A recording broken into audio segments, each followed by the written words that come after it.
Chapter 8. That same day King Xerxes gave Queen Esther the estate of Haman, the enemy of the Jews. And Mordecai came into the presence of the king, for Esther had told how he was related to her. The king took off his signet ring, which he had reclaimed from Haman, and presented it to Mordecai, and Esther appointed him over Haman's estate. Esther again pleaded with the king, falling at his feet and weeping. She begged him to put an end to the evil plan of Haman the Agagite, which he had devised against the Jews. Then the king extended the gold scepter to Esther, and she arose and stood before him.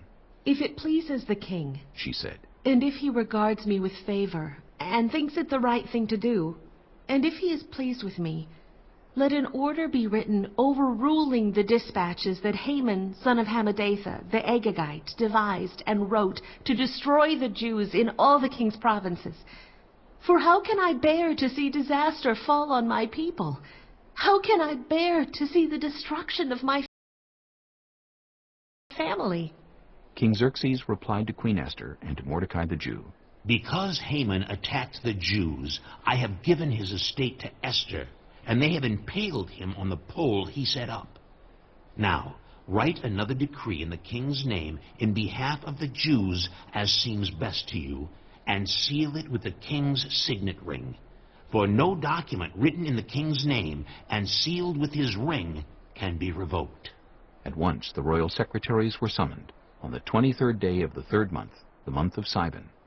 They wrote out all Mordecai's orders to the Jews, and to the satraps, governors, and nobles of the 127 provinces stretching from India to Cush.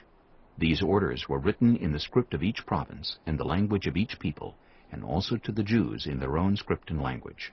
Mordecai wrote in the name of King Xerxes, sealed the dispatches with the king's signet ring, and sent them by mounted couriers who rode fast horses, especially bred for the king.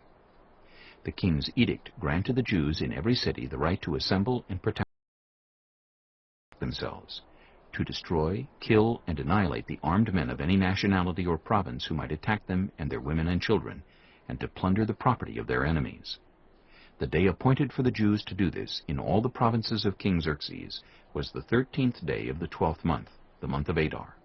A copy of the text of the edict was to be issued as law in every province and made known to the people of every nationality, so that the Jews would be ready on that day to avenge themselves on their enemies.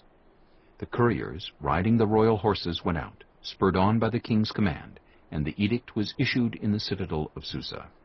When Mordecai left the king's presence, he was wearing royal garments of blue and white, a large crown of gold, and a purple robe of fine linen.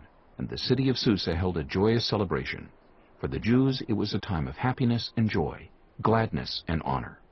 In every province and in every city to which the edict of the king came, there was joy and gladness among the Jews, with feasting and celebrating. And many people of other nationalities became Jews because fear of the Jews had seized them.